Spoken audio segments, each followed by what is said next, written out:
Warm greetings to you from Xavier Institute of Management, Kochi, and its director, Mr. Jacob Nettikaran. In England, a 3-year-old child speaks fluent English.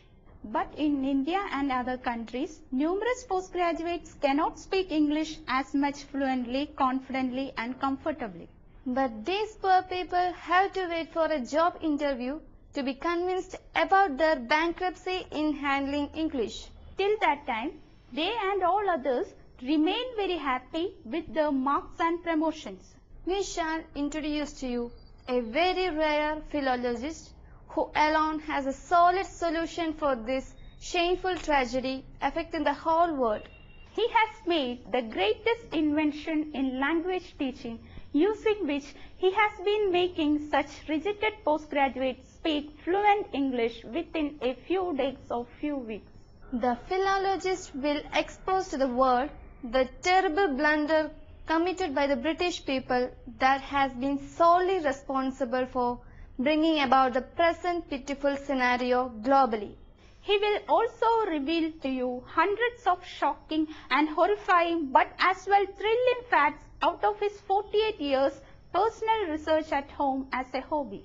He will also disclose the actual reason for the graduates and postgraduates failing to handle the English language even after a costly 2-year or 4-year communicative English course organized by most of our universities. Meet Mr. Jacob Nettikaran, who has converted the English learning into a great pleasure and a fun through his invention made in 1978, which guarantees communication skill in a short period and scholarly knowledge free from confusion and doubts.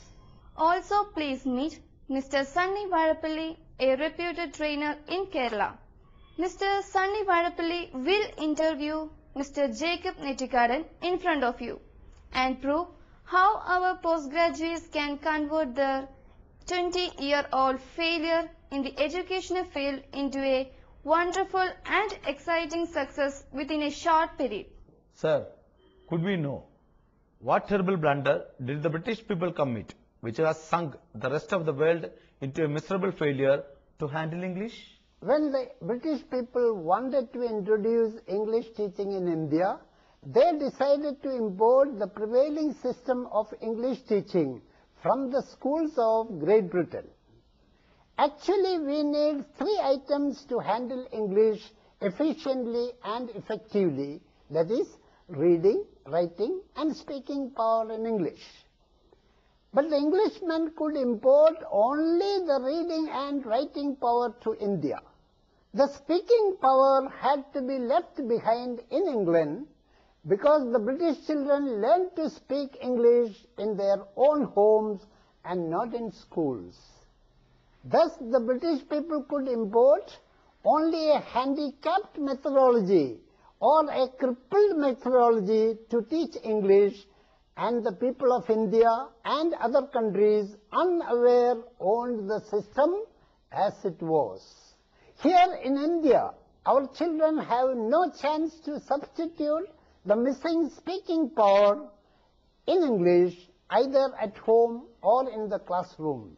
According to the prevailing teaching system, both the teachers in India and Great Britain teach students first to read and write ABCD, that is alphabet, then words like CAT cat, RAT rat, MAT mat, etc.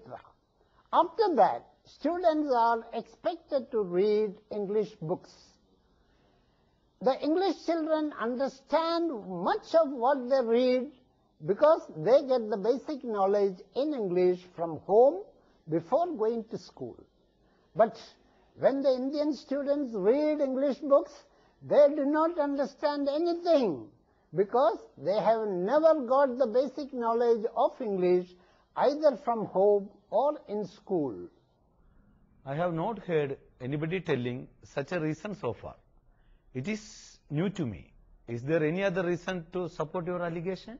Yes, the follow-up action of the British was another mistake which made things worse, an insult to the injury.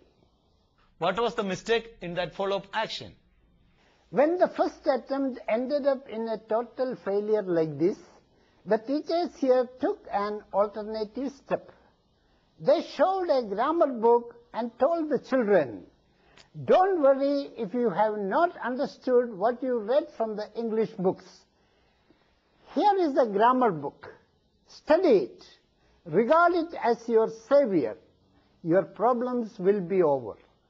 Rationally and logically, a grammar book should solve the problem. But unfortunately, the English people's grammar book could not solve our problem because it was not prepared as per the definition of the word grammar in the dictionary. It did not give rules for making sentences in English. Actually, the British people don't need it.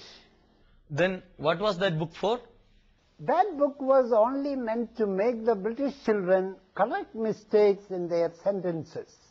So, it gives some selected types of sentences in English and explains the correct use of certain words or expressions in those sentences. This will be very useful to the British children. It will help them to realize which sentence is correct and which is wrong, because they already know how to make sentences in English.